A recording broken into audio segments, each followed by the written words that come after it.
नमस्कार, सुबह के 9 बजने वाले हैं। वक्त है 9 की 9 खबर का। मैं हूं आपके साथ विभा उपाध्याय। बिहार के कई इलाकों में कल हल्की बारिश हुई थी, जिसकी वजह से एक बार फिर से ठंड बढ़ चुकी है। भागलपुर आज सुबह कोहरे की चादर में लिपटा हुआ नजर आया। यही वजह है कि काफी कम संख्या में लोग घरों से बाहर निकल रहे हैं। सैंडिस मैदान में मौसम का जायजा लिया संवाददाता विकास सिंह ने।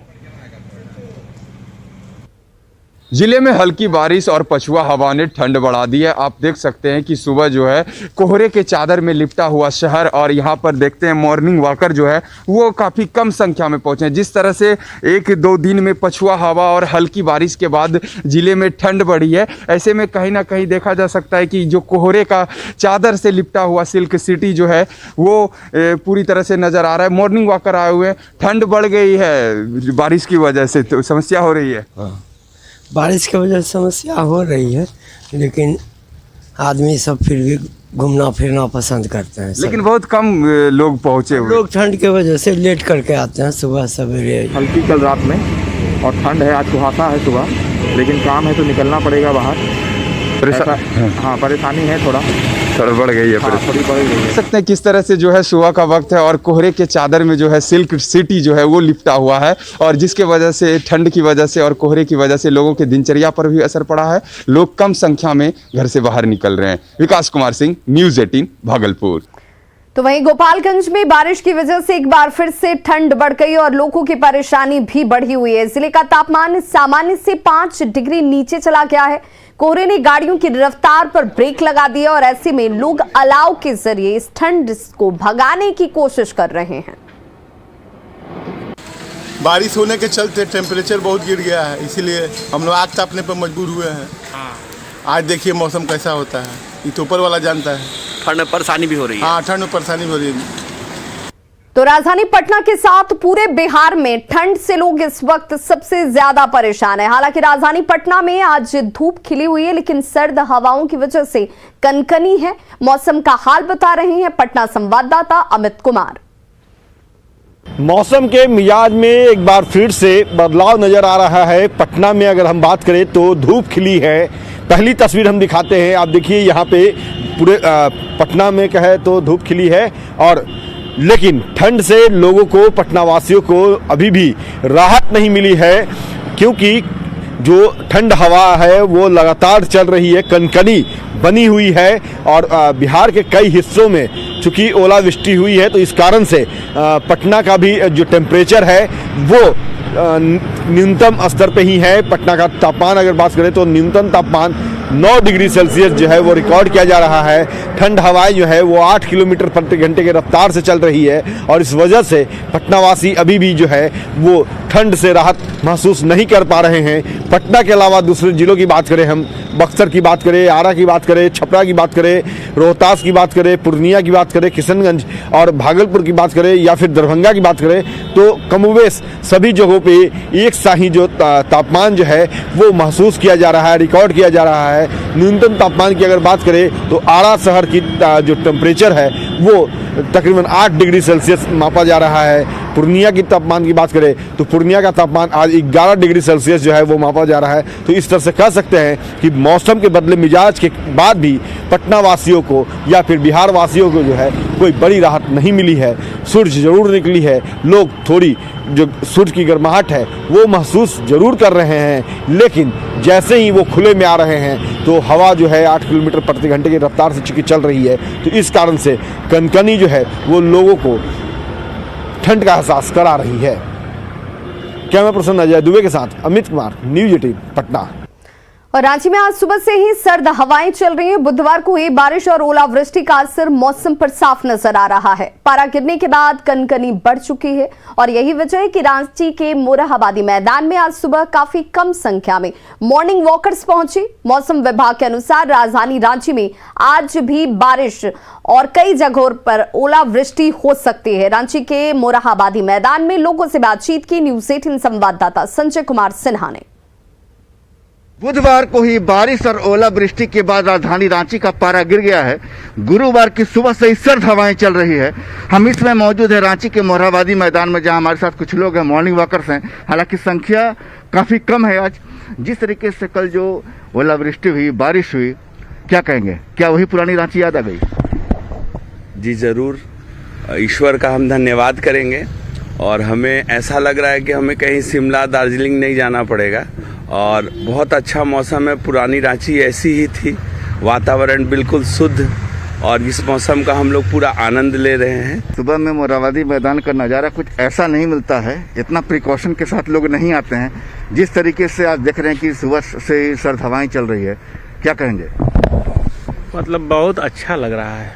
ऐसा रांची पहले तो नहीं देखने को मिलता था, लेकिन अब सुंदर लग रहा है, मौसम ठंडा ठंडा लग रहा है, अच्छा लगता है, वेदर अच्छा है, घूमने में भी अच्छा लगता है। तो आप मॉर्निंग वॉक करने आए लेकिन फुल दम ड्रेस में है, पूरा एकदम वुलन कपड़े में। ओके, ठंड से बचने के लिए। हाँ, अच्छा है, शिमला का फीलिंग हो रहा है यहाँ। शिमला का फीलिंग। हाँ। हमारे साथ और भी आप साइकिलिंग करने निकली हैं?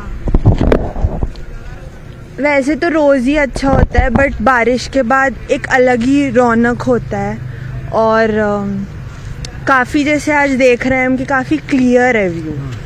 जैसे आप हर एक लेका पेड़ वगैरह को ऑब्जर्व करो तो बहुत ऐसे हर पत्ता दिख रहा है, हर, तो ये अपने में एक बहुत बड़ी ब्यूटी है। ठंड भी लग रही है लेकिन घूमना भी ज़रूरी है। स्वस्थ रहेंगे तभी तो आप कोरोना से भी लड़ेंगे और खुद में तरोताज़ा महसूस करके दिन भर काम ज़्यादा अच्छा से कर पाएंगे। बिल्कुल, बुधवार को जब मौसम ने कुछ ऐसी करवट ली कि गुरुवार की सुबह रांची का मोरहाबादी मैदान में यह कहता नजर आया कि तुम मुझे मॉर्निंग वॉकर दो, मैं तुम्हें ताजी हवा दूंगा। कैमरामैन संजीव तिवारी के साथ संजय कुमार सिन्हा, न्यूज़ 18 रांची।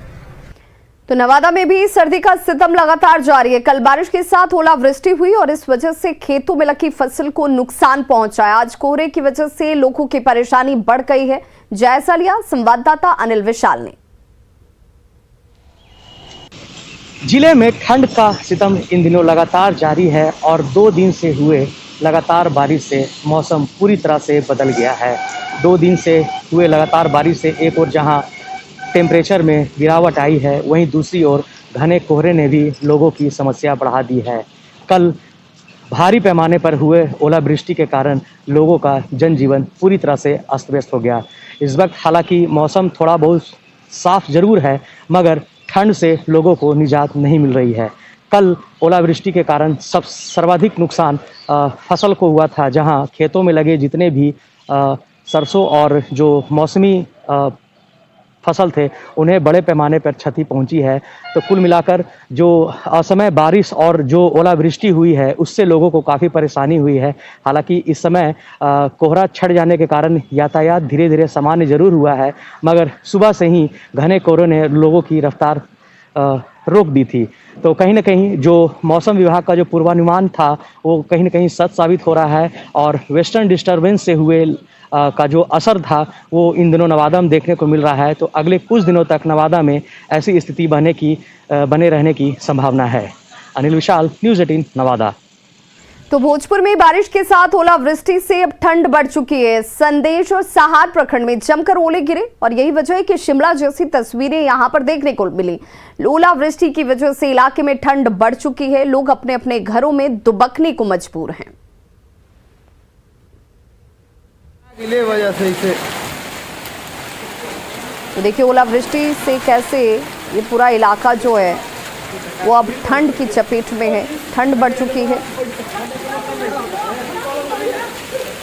देखिए तो सिर्फ बारिश नहीं, बारिश के बीच ओलावृष्टि ने लोगों की परेशानी को और ज्यादा बढ़ा दिया है। ढका हुआ जैसे ऐसे मंजर लग रहा है जैसे पहाड़ों पे बर्फबारी हुआ है। और अब बात कोरोना की। बिहार के साथ देश भर में कोरोना के केस लगातार बढ़ रहे हैं। देश भर में 24 घंटे के अगर आंकड़ों पर नजर डालें तो 1,93,000 नए केसेस सामने आ चुके हैं और पिछले 24 घंटे में कोरोना से 442 लोगों की जान भी जा चुकी है।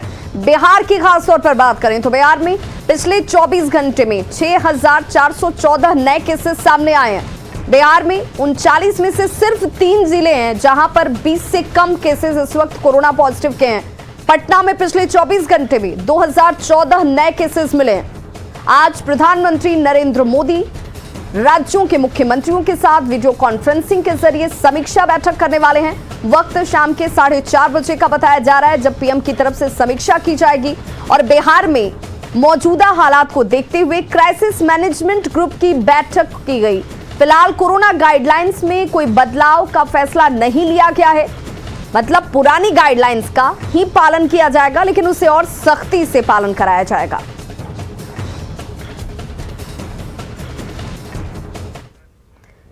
और अब देखिए कि बिहार में कैसे कोरोना की रफ्तार दिन ब दिन बढ़ती चली जा रही है। 8 जनवरी को जो आंकड़ा 4,526 के तौर पर सामने आया था, वो 9 जनवरी को 5,022 हो जाता है।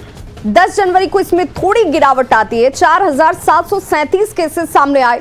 वहीं 11 जनवरी को एक बार फिर से 5,908 केसेस सामने आ गए। वहीं 12 जनवरी आते आते 6,413 कोरोना पॉजिटिव मिल चुके हैं।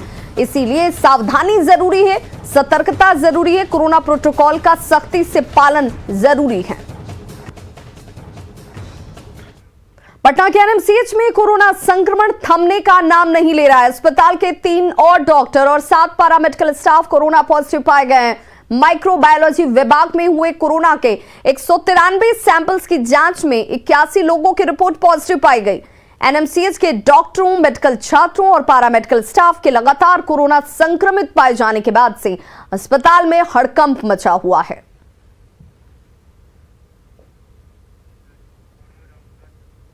वहीं बांका में कोरोना के केसेस लगातार बढ़ते जा रहे हैं, लेकिन लोगों की लापरवाही कम होने का नाम नहीं ले रही।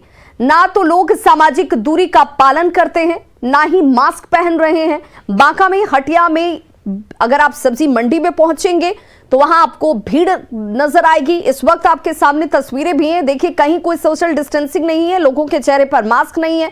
जायजा लिया हमारे संवाददाता नागेंद्र द्विवेदी ने। महामारी को लेकर सरकार के द्वारा साफ गाइडलाइन जारी किया गया है कि मास्क धारण करने के साथ साथ सामाजिक दूरी का पालन करें। लेकिन मैं फिलहाल अभी जिले का सबसे बड़ा हटिया बांका जिला मुख्यालय से कुछ दूर पर अवस्थित ककवारा हटिया में है, जो कि जिले का सबसे बड़ा हटिया कहा जाता है। और यहाँ पर हजारों की भीड़ है। लोग यहाँ पर दूर दूर से मार्केटिंग करने के लिए आते हैं। और आप देख सकते हैं कि यहाँ पर जो लोगों की भीड़ है, अगर सच कहा जाए तो 100 में 2 आदमी मास्क पहना है और 98 लोग मास्क नहीं पहना है। और सामाजिक दूरी की तो बात ही अलग है। कहाँ नहीं पहनी है? मने नहीं कर रहा है। डर नहीं लगता है मास्क पहनने से, नहीं पहनने से? डर तो लगता है। डर तो लगता है। हार्ड है, इसीलिए टोटल चले आएंगे। अच्छा, डर नहीं लगता है कोरोना से? कोरोना मालूम है आपको? वो तो सब मालूम है। जरूरी है कि लोग भीड़ भाड़ के जगह पर मास्क भी धारण करें और सामाजिक दूरी का पालन करें। इसमें सतर्कता ही इससे लड़ने का सबसे बड़ा जरिया है। Nagendra, news 18 network, Banka. तो ऐसे लोगों की लापरवाही सिर्फ इनके लिए परेशानी खड़ी नहीं करती है, बल्कि तमाम दूसरे लोगों के लिए भी परेशानी का सबब बन जाते हैं, जो लोग कोरोना गाइडलाइंस का पालन कर रहे हैं। कहीं कोई छोटी सी चूक जो है वो आपके लिए भारी हो सकती है। और इसीलिए लगातार न्यूज़ 18 आपसे अपील करता है कि आप इसे हल्के में न लें, लापरवाही न बरतें। कोरोना प्रोटोकॉल का पालन करते हुए आप खुद की और दूसरों की जान बचा सकते हैं।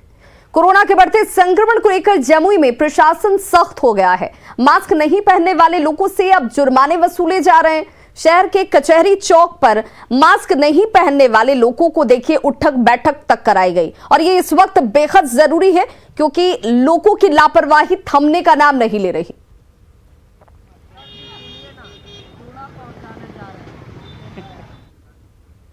भागलपुर में भी कमोबेश ऐसे ही हालात हैं, जहां पर कोरोना के केसेस लगातार बढ़ रहे हैं। और ऐसे में कोरोना की तीसरी लहर से निपटने के लिए सदर अस्पताल में पूरी व्यवस्था की गई है।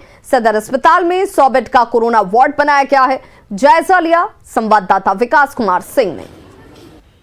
शहर में बढ़ते कोरोना संक्रमण और कोरोना की तीसरी लहर की आशंका के बीच भागलपुर सदर अस्पताल जो है जिला प्रशासन और स्वास्थ्य विभाग की ओर से मुकम्मल तैयारी कर ली गई है। अभी इस वक्त मैं भागलपुर सदर अस्पताल में हूँ और आप देख सकते हैं किस तरह से स्वास्थ्य विभाग और जिला प्रशासन की ओर से कोरोना की तीसरी लहर की आशंका के बीच कोरोना से निपटने के लिए किस तरह से जो है तैयारी की गई है।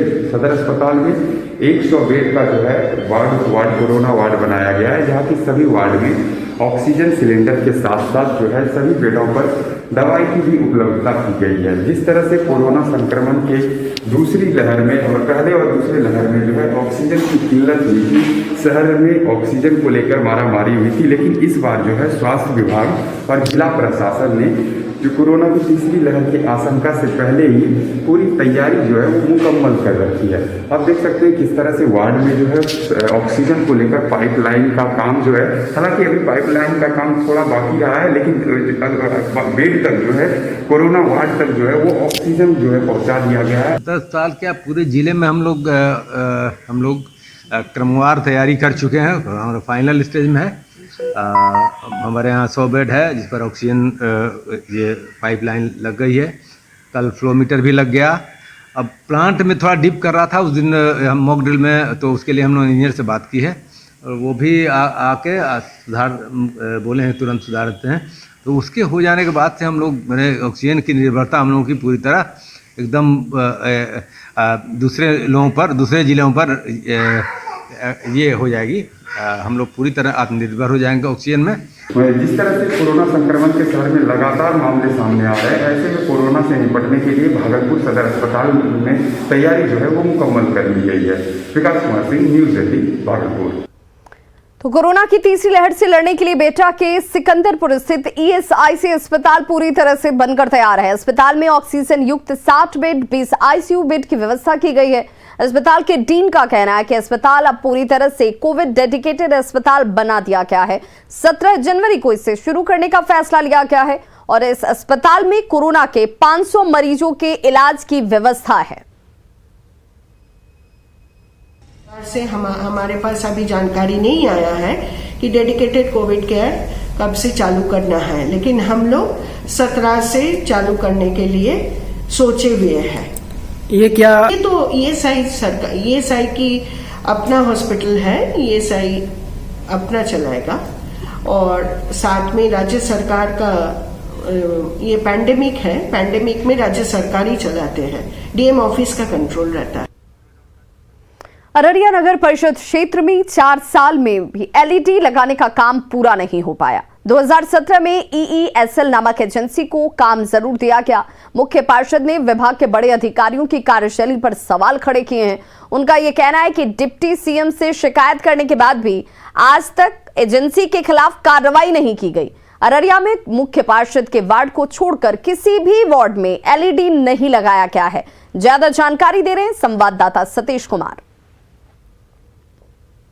अररिया नगर परिषद में एलईडी लाइट घालमेल की गंध जो है वो साफ तौर पर देखी जा सकती है। यह तस्वीर जो है दरअसल देखिए, जो चकाचौंध जो रोशनी है वो अररिया नगर पालिका, अररिया नगर परिषद का है और बिल्कुल दूसरी तरफ जो है यह तस्वीर जो है थाना चौक की है। बगल में अररिया टाउन थाना है, डिस्ट्रिक्ट कोर्ट है और कलेक्ट्रेट है।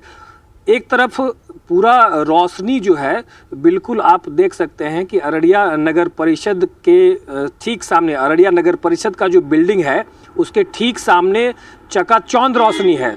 वहीं दूसरी तरफ जो है शहर का जो थाना चौक है, आप तस्वीर में देख सकते हैं शहर का थाना चौक जो है, यहाँ पर बिल्कुल अंधेरा छाया हुआ है। बता दें कि 2017 में बिहार सरकार द्वारा सभी इकाइयों में जो है सभी वार्डों में, शहरी इलाकों में एलईडी लाइट लगाना था, जिसके लिए बिहार सरकार ने EESL कंपनी को ठेका दिया। लेकिन बीते 1 वर्षों से वह अररिया इलाके से वह जो कंपनी है वो फरार है। उसके बाद यहाँ पर अररिया नगर परिषद के मुख्य पार्षद और जो एग्जीक्यूटिव इंजीनियर होते हैं खुद की लाचारगी बताते हैं और कुछ भी कहने से बच रहे हैं। हालांकि नगर परिषद के जो मुख्य पार्षद हैं उनका साफ तौर पर कहना है कि शिकायत उन्होंने प्रधान सचिव स्तर और बिहार के डिप्टी सीएम जो नगर विकास एवं आवास विभाग के मंत्री भी हैं उन तक पहुंचाई, लेकिन बीते कई वर्षों से वह EESL कंपनी फरार चल रही है, लेकिन कोई भी किसी तरह की कार्रवाई जो है हो नहीं रही है।